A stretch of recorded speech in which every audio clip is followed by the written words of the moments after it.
7 दिवस 7 ब्रेकफास्ट रेसिपीमध्ये बघतोय आपण 6वा दिवस आहे. आज बनवूया आपण खमण ढोकळा. खूप छान जाळीदार होतं. हे जर परफेक्ट प्रमाण वापरलं तर छान ढोकळा तयार होईल. त्यासाठी इथे मी पाऊण कप पाणी घेतलेलं आहे. 1 टीस्पून सायट्रिक ॲसिड घ्यायचं आहे. 3 टीस्पून इतकं साखर घ्यायची आहे. 1 टीस्पून मीठ घ्यायचं आहे. हे प्रमाण एकदम परफेक्ट आहे. याप्रमाणे बनवला तर ढोकळा चांगला होईल.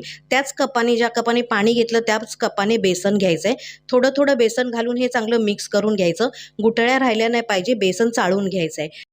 चांगलं छान मिक्स करून घेतल्यानंतर 10 मिनिटासाठी झाकण ठेवायचं. 10 मिनिटानंतर ह्यामध्ये 2 चिमूट हळद आणि 1 टेबलस्पून इतकं तेल घालायचं आहे. जास्त हळद घालायची नाही आहे. ही महत्त्वाची स्टेप आहे. 1 टीस्पून बेकिंग सोडा घालायचा आहे आणि छान फेटून घ्यायचं. मिश्रण असं फुलेल ह्याप्रमाणे. मग घालायचं केक टीनमध्ये. केक टीन नसेल तर तुम्ही कुकरचा डबा वापरू शकता.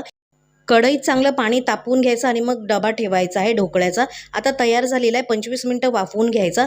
थंड होईपर्यंत आपण फोडणी करूया. त्यासाठी मोहरी घेतलेली आहे तेलामध्ये. हिंग घालायचं आहे, मिरची कढीपत्ता घालायची आहे आणि अर्धा कपपेक्षा थोडंसं कमी पाणी घालायचं. पाण्याला उकळी आली की ह्यामध्ये 3 टीस्पून साखर घालायची. पाव चमचा मीठ घालायचं आहे आणि छान मिक्स करून घ्यायचं. तुम्ही बघू शकता आपला ढोकळा किती जाळीदार झालेला आहे. हा ढोकळा एकदम परफेक्ट होतो. ही बघा जाळी खूप छान पडलेली आहे आणि एकदम सॉफ्ट होतो. आता जी फोडणी आपण तयार केलेली आहे ती ह्यावरती घालून घ्यायची. फोडणी थोडी कोमट असली पाहिजे. तयार झाला आहे आपला ढोकळा. या खायला.